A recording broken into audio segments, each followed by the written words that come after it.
Okay, we're gonna look at some tests for checking if series converges or diverges. If the series is convergent, then the limit of the last term is zero. Think about it a bit and it should be obvious why the limit should be zero.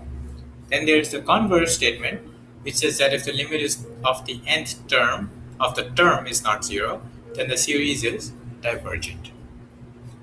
Show that this diverges. Well, to show that, all you have to do is check the limit as n goes to infinity of an, which is n squared over 5n squared plus 4, which can be written as 4 over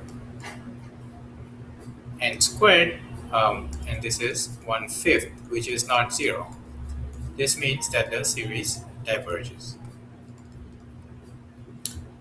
The nth term has to go to 0 for the series to diverge. If an and bn are two series that both converge, then so does a constant times an, sum of the an plus bn, and the difference of an plus bn, an minus bn. The first test is called the integral test. If f is a continuous positive decreasing function on 1 to infinity, you let an be f of n, then the summation is convergent if and only if the improper integral 1 to infinity f of x is convergent. And we have already seen the condition for this to be true. For example, if I want to test this, first of all, I define my function f of x to be 1 over x squared plus 1, and I verify that it is continuous. It is positive because x squared is always positive, and it is decreasing because x squared plus 1 is increasing. Okay, then I look at 1 over 1 plus x squared, 1 to infinity dx. Now this is an improper integral. We know how to deal with improper integral. We let the limit go to infinity,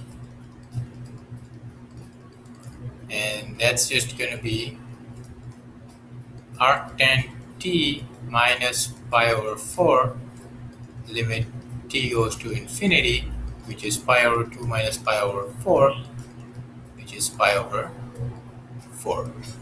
This means it converges, and in fact it converges to pi over 4. The next test is called comparison test. The key idea here is anything more than infinity is definitely infinite, and anything smaller than a finite number is definitely finite. The other two combinations don't work, meaning anything less than infinity is finite, cannot be concluded, and anything greater than finite is finite, cannot be concluded. So it says let an and bn be two series with positive terms. If bn converges and an is less than bn, then an converges. Right? That's because it's less than a finite number. If bn diverges and an is more than bn,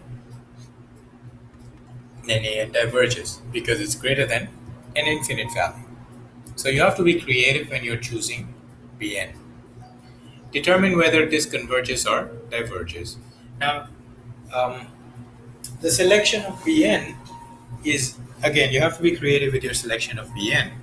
First of all, what I notice is that an, each term here is 5 divided by this quadratic in n.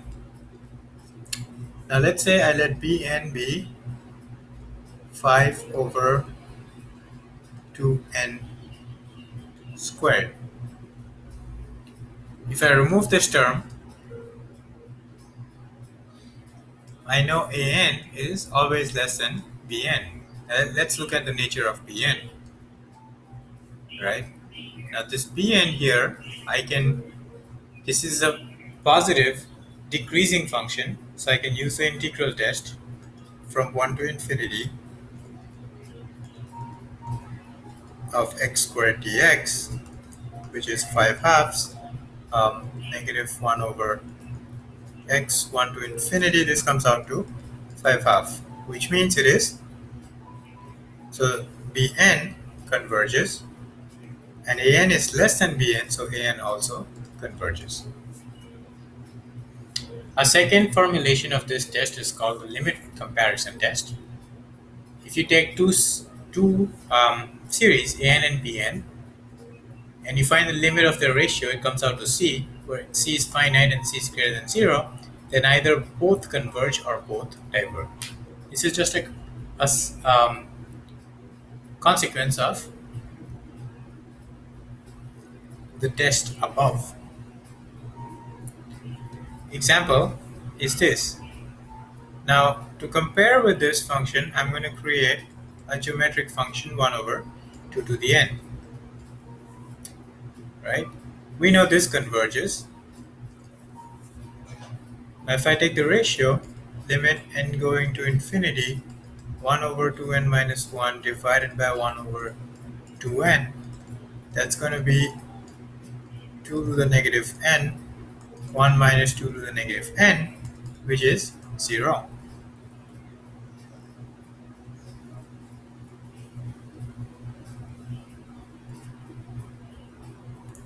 Which means that they both converge.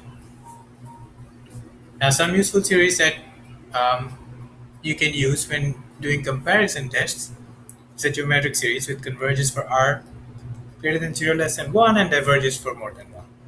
Harmonic series is the sum of natural numbers and the reciprocals of natural numbers raised to power p. If p is less than or equal to 1, it diverges, and if p is greater than 1, it converges. Telescoping series, any series of the form 1 over n times n plus k belonging to integer, always converges, because the terms in between all get cancelled. That's it.